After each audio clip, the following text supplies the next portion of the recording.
In this episode, Yajuj Majuj कहेंगे हमने अहले ज़मीन का ख़ात्मा कर दिया, आओ अब हम आसमान के बशिंदों को कत्ल करें, यानी फरिश्तों को, और वो अपने तीर उठाकर आसमान की तरफ चलाएंगे और अल्लाह उनके तीरों को खून के साथ लौटाएगा। वो खुश होकर कहने लगेंगे, अब हम ज़मीन के बादशाह बन गए हैं, we are the kings of earth, हम मलकुल अर्थ हैं। हज़रत ईसा की दुआ के साथ वो एक वबा का शिकार होंगे और उनकी गर्दनों में कीड़े पड़ने से हलाक कर दिए जाएंगे। अस्सलाम वालेकुम, मैं हूं Burhan Saleem, welcome to Islamic wonders. आप देख रहे हैं किस्सा Quran episode number 1, Yajuj Majuj की कहानी कुरान करीम की ज़बान। याजूज माजूज का किस्सा कुरान करीम की सूरह अल-कहफ और सूरह अंबिया में तफसील के साथ बयान किया गया है। याजूज माजूज याफिस बिन नूह अलैहिस्सलाम की कौम में से एक फसादी गिरोह है। इनकी तादाद इतनी ज़्यादा है कि कुल जिनो इंस के 10 हिस्सों में से 9 हिस्से याजूज माजूज के हैं। यानी अगर इस वक्त दुनिया में 7 बिलियन मुसलमान आबाद हैं तो 70 बिलियन याजूज माजूज दीवार की दूसरी जानिब मौजूद हैं।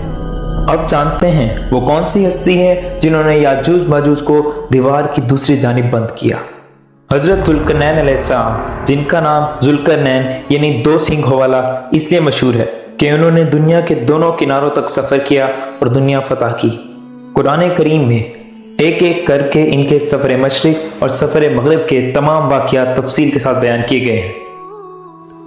सबसे आखिर में हज़रत जुल्करनैन सफ़र नॉर्थ की तरफ रवाना हुए।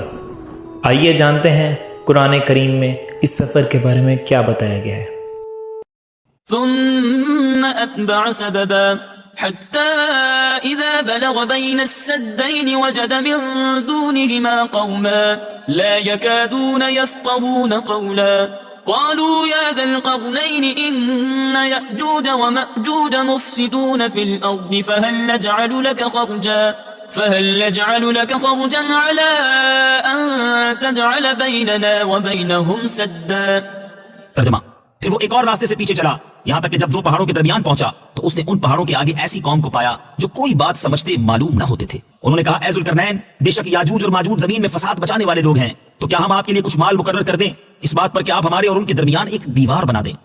قال ما مكنني فيه ربي خير فأعينوني بقوة أجعل بينكم وبينهم ردما آتوني زبر الحديد حتى إذا ساوى بين الصدفين قال انفخوا حتى إذا جعله نارا قال آتوني أفرغ عليه قطرا۔ ترجمہ: ذوالقرنین نے کہا، جس چیز پر مجھے میرے رب نے قابو دیا ہے وہ بہتر ہے، تو تم میری مدد قوت کے ساتھ کرو، میں تمہارے اور ان کے درمیان ایک مضبوط رکاوٹ بنا دوں گا۔ میرے پاس لوہے کے ٹکڑے لاؤ، یہاں تک کہ جب وہ دیوار دونوں پہاڑوں کے کناروں کے درمیان برابر کر دی تو ذوالقرنین نے کہا، آگ دہکاؤ، یہاں تک کہ جب اس لوہے کو آگ کر دیا تو کہا، مجھے دو تاکہ میں اس گرم لوہے پر پگھلایا ہوا تانبا انڈیل دوں۔ فما استطاعوا أن يظهروه وما استطاعوا له نقبا قال هذا رحمة من ربي فإذا جاء وعد ربي جعله دكاء وكان وعد ربي حقا۔ ترجمہ: تو یاجوج و ماجوج اس پر نہ چڑھ سکے اور نہ اس میں سوراخ کر سکے۔ ذوالقرنین نے کہا، یہ میرے رب کی رحمت ہے، پھر جب میرے رب کا وعدہ آئے گا تو اسے پاش پاش کر دے گا۔